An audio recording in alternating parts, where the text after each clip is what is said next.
Unit 1. Wrestling with Cultural Differences.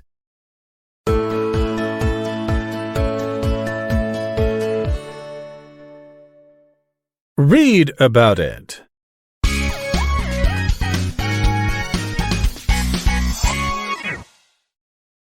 At age 18, Kyokushuzen Noboru left his native Mongolia for Japan. He dreamed of competing in Japan's national sport, sumo wrestling. However, the longer he lived in the new environment, the more challenges the young athlete had to face. Among these struggles, the toughest one for him took place outside the ring. Noboru had to wrestle with how differently Mongolians and Japanese view time. To survive in Japan, he would have to find a way to beat the clock. In Noboru's homeland, people traditionally spend days outdoors tending to large herds of sheep, goats, and horses. They seasonally move from place to place, searching for fresh grass for their animals. In this way, they tend to follow loose schedules because crossing long distances over rough ground in extreme weather is difficult. They estimate time from the position of the sun and climate patterns. Since circumstances change quickly, Mongolians have been used to flexible schedules. Instead of setting certain times to meet, they often arrange appointments before noon, afternoon, or at night. Patiently waiting for others is normal.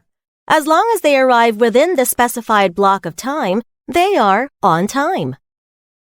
This is very different from the practice in Japan, where a person is late if he or she shows up even 1 minute past the appointed time. Japanese would rather arrive 5 minutes early for dates to avoid an embarrassing situation. The emphasis on being on time started in the 1800s, during Japan's Industrial Revolution, when idle machinery meant lost profit. Factory owners demanded that workers punch in on time for shifts so that they could meet tight production schedules. When Noboru was still adapting to life in his newly adopted country, he once made a big mistake.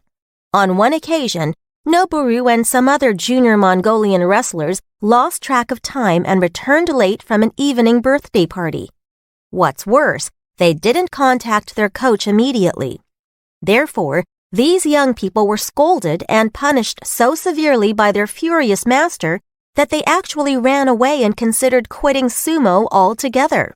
Although afterward most of them decided to stay, they never forgot the lesson they learned about being late in the land of the rising sun.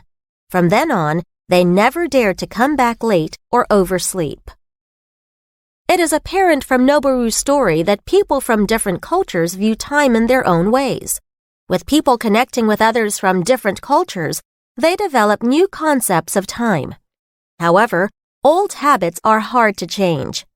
Germans who believe that time is money might think that having a 2-hour lunch break is a waste of time. On the other hand, Spanish people have a saying, "Viva la vida," which means live life and enjoy every day. They might think 2 hours is barely long enough to eat, relax, and socialize. Without a doubt, times may change, but culture runs deep.